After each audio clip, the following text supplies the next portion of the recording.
ఇదిగో చూడు, అక్క బావ ప్యారిస్ వెళ్ళారు. The most romantic city in the world. వాళ్ళ రిటైర్మెంట్ ని పూర్తిగా ఎంజాయ్ చేస్తున్నారు. నా రిటైర్మెంట్ కి ఇంకా 5 ఏళ్ళు టైం ఉంది. ప్యారిస్ వెళ్ళడానికి కాస్త టైం పడుతుంది. అక్కడికెళ్ళి కూడా ఒకటే మాట, ఒక కప్ టీ కావాలి. ఇప్పుడే తెస్తాను. సుబ్బు, చెప్పండి. సుబ్బు, మ్యూచువల్ ఫండ్స్ లో ఎక్స్పర్ట్ అయిపోయావట. ఒక అడ్వైస్ కావాలి. ఎక్స్పర్ట్ ఏం కాదులే బాబాయ్, కానీ అడగండి మీకేం కావాలో. నీకు తెలుసుగా, నేను మ్యూచువల్ ఫండ్స్ లో చాలా కాలంగా ఇన్వెస్ట్ చేస్తున్నాను.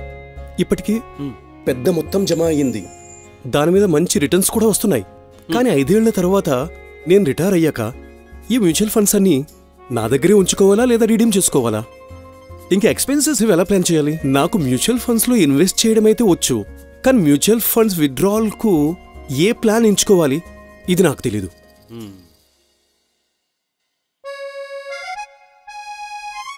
బాబాయ్ చాలా సింపుల్.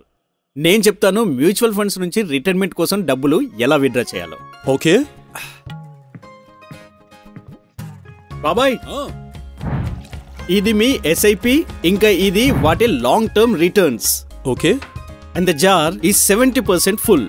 ఇంకా ఇదేమో రాబోయే 5 ఏళ్లలో మీ ఇన్వెస్ట్మెంట్స్ విత్ ఇట్స్ రిటర్న్స్. ఇప్పుడు చెప్పుకుందాం సిస్టమేటిక్ విత్డ్రావల్ ప్లాన్ గురించి. సిస్టమేటిక్ విత్డ్రావల్ ప్లాన్ ఎప్పుడు వినలేదు. సిస్టమేటిక్ విత్డ్రావల్ ప్లాన్ రిటైర్మెంట్ కోసం పర్ఫెక్ట్ గా ఉంటుంది. ఒకవేళ మీరు లాంగ్ టర్మ్ ఇన్వెస్ట్ చేసి ఒక కార్పస్ జమ చేసుకుంటే, ఇంకా మీరు ఈ కార్పస్ నుండి మీ అవసరాన్ని బట్టి ప్రతి నెల గాని, ఓకే, లేదంటే క్వార్టర్లీ గాని,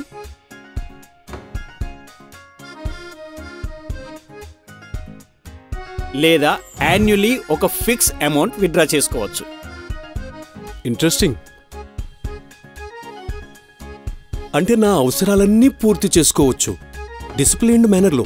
కేవలం అంతేకాదు బాబాయ్, ఏ డబ్బు అయితే ఆల్రెడీ ఇన్వెస్ట్ చేయబడిందో వాటి నుంచి మీకు గ్రోత్ ఆపర్చునిటీ లభిస్తుంటాయి. ఇంకా దానితో పాటే మీ రిటైర్మెంట్ తర్వాత కూడా ఒక క్యాష్ ఫ్లో కొనసాగుతుంది. నిజమే. మరి నా వరల్డ్ టూర్? డోంట్ వరీ పిన్ని, మీ world tour plan stage on. ఇక స్విట్జర్లాండ్ లోయలోకి వెళ్ళి కూడా ఇదే మాట అనకండి. రెడీ అయింది. ఓహో, ఎలా ఉంది? నిజంగా బాగుంది. మ్యూచువల్ ఫండ్స్ నిజమే. మ్యూచువల్ ఫండ్ లో పెట్టుబడి మార్కెట్ సంక్షోభాలకి లోబడి ఉంటుంది. స్కీమ్ కి సంబంధించిన అన్ని డాక్యుమెంట్స్ ని జాగ్రత్తగా చదవండి.